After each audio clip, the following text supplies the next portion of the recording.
Hi hello ಎಲ್ರಿಗೂ ನಮಸ್ಕಾರ. Welcome back to my YouTube channel.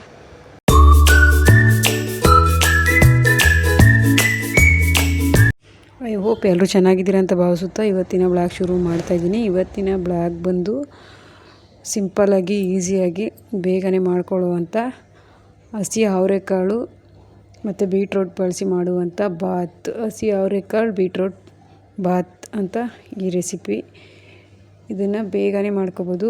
ಅದೇ ಯಾವುದೇ ಮಸಾಲೆ ರುಬ್ಬದೇ ಈಸಿಯಾಗಿ ಮಾಡುವಂಥದ್ದನ್ನ ನಾನು ತೋರಿಸ್ತಾ ಇದ್ದೀನಿ. ಹಾಗೆ ಮೊದಲಿಗೆ ಯಾವ ರೀತಿ ಮಾಡ್ಕೊಳ್ಳೋದು ಅಂದರೆ, ಮೊದಲಿಗೆ ಒಂದು ಕುಕ್ಕರ್ ಇಟ್ಟಿದ್ದೀನಿ. ಹಾಗೆಯೇ ಸ್ವಲ್ಪ ಎಣ್ಣೆ ಸೇರಿಸ್ತಾ ಇದ್ದೀನಿ. ಆನಂತರ ಎಣ್ಣೆಗಿಲ್ಲಿ ಪಲಾವ್ ಐಟಮ್ ಸೇರಿಸ್ತಾ ಇದ್ದೀನಿ. ಪಲಾವ್ ಎಲೆ, ಚಕ್ಕೆ, ಲವಂಗ, ಹಾಗೆ ಪಲಾವ್ ಸೊಂಪು ಈ ರೀತಿ ಹಾಕ್ಕೊಂಡು ಫ್ರೈ ಮಾಡಿಕೊಂಡು, ಆನಂತರ ಇಲ್ಲಿ ನಾನು ಈರುಳ್ಳಿ ಸೇರಿಸ್ಕೊತಾ ಇದ್ದೀನಿ. ಈರುಳ್ಳಿ ಹಸಿ ವಾಸನೆ ಹೋಗಿ ಚೆನ್ನಾಗಿ ಫ್ರೈ ಆಗೋ ರೀತಿ ಹುರ್ಕೊಳ್ಳೋಣ. ಈರುಳ್ಳಿ ಫ್ರೈ ಆಗಿದೆ ನೋಡ್ಬೋದು. ಈ ರೀತಿ ಚೆನ್ನಾಗಿ ಫ್ರೈ ಆದ ನಂತರ ನಾನಿಲ್ಲಿ ಹಸಿ ಅವರೆಕಾಳು ಸೇರಿಸ್ತಾ ಇದ್ದೀನಿ. ಸ್ವಲ್ಪ ಮಟ್ಟದಲ್ಲಿ ಮಾಡ್ತಾ ಇರೋದ್ರಿಂದ ನಾನು ಸ್ವಲ್ಪ ಸೇರಿಸ್ತಾ ಇದ್ದೀನಿ. ಜಾಸ್ತಿ ಮಾಡೋದಾದರೆ ಇನ್ನು ಸ್ವಲ್ಪ ಜಾಸ್ತಿ ಕಾಳನ್ನ ಯೂಸ್ ಮಾಡ್ಬೋದು. ಹಾಗೆ ಸ್ವಲ್ಪ ಹೊತ್ತು ಫ್ರೈ ಮಾಡಿಕೊಂಡು ಟೊಮೊಟೊ ಸೇರಿಸ್ತಾ ಇದ್ದೀನಿ. ಟೊಮೊಟೊ ಸೇರಿಸ್ಕೊಂಡು ಸ್ವಲ್ಪ ಉಪ್ಪು ಸೇರಿಸಿದ್ರೆ ಟೊಮೊಟೊ ಸಾಫ್ಟ್ ಆಗುತ್ತೆ ಅಂತೇಳಿ ಉಪ್ಪು ಸೇರಿಸ್ಕೊಂಡು ಟೊಮೊಟೊ ಸಾಫ್ಟ್ ಆಗೋ ರೀತಿ ಚೆನ್ನಾಗಿ ಫ್ರೈ ಮಾಡ್ಕೊಳ್ಳೋಣ.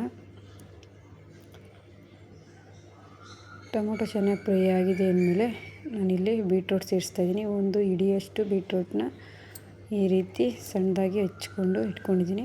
ಅದನ್ನು ಇದಕ್ಕೆ ಸೇರಿಸ್ತಾ ಇದ್ದೀನಿ. ಇದಕ್ಕೆ ಸೇರಿಸ್ಕೊಂಡು ಇದನ್ನು ಕೂಡ ಚೆನ್ನಾಗಿ ಒಂದು ಸ್ವಲ್ಪ ಹೊತ್ತು ಫ್ರೈ ಮಾಡ್ಕೊಳ್ಳೋಣ ಅಂತ ನೋಡ್ಬೋದು. ಈ ರೀತಿ ಎಣ್ಣೆ ಬಿಟ್ಕೊಂಡಿದೆ ನೀಟಾಗಿ. ಆನಂತರ ನಾನಿಲ್ಲಿ ಅಚ್ಚ ಖಾರದ ಪುಡಿ ಸ್ವಲ್ಪ ಸೇರಿಸ್ತಾ ಇದ್ದೀನಿ. 1 ಸ್ಪೂನಷ್ಟು ಅಚ್ಚ ಖಾರದ ಪುಡಿ ಸೇರಿಸ್ಕೊಂಡಿದ್ದೀನಿ. ಹಾಗೆಯೇ 1.5 ಸ್ಪೂನಷ್ಟು ಪಲಾವ್ ಮಸಾಲ ಸೇರಿಸ್ಕೊಂಡಿದ್ದೀನಿ.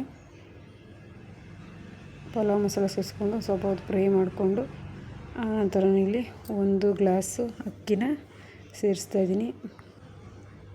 1 ಗ್ಲಾಸ್ ಅಕ್ಕಿ ಚೆನ್ನಾಗಿ ತೊಳೆದು ವಾಶ್ ಮಾಡಿ ಇಟ್ಟಿದೆ. ಅದನ್ನು ಇದಕ್ಕೆ ಸೇರಿಸ್ತಾ ಇದ್ದೀನಿ.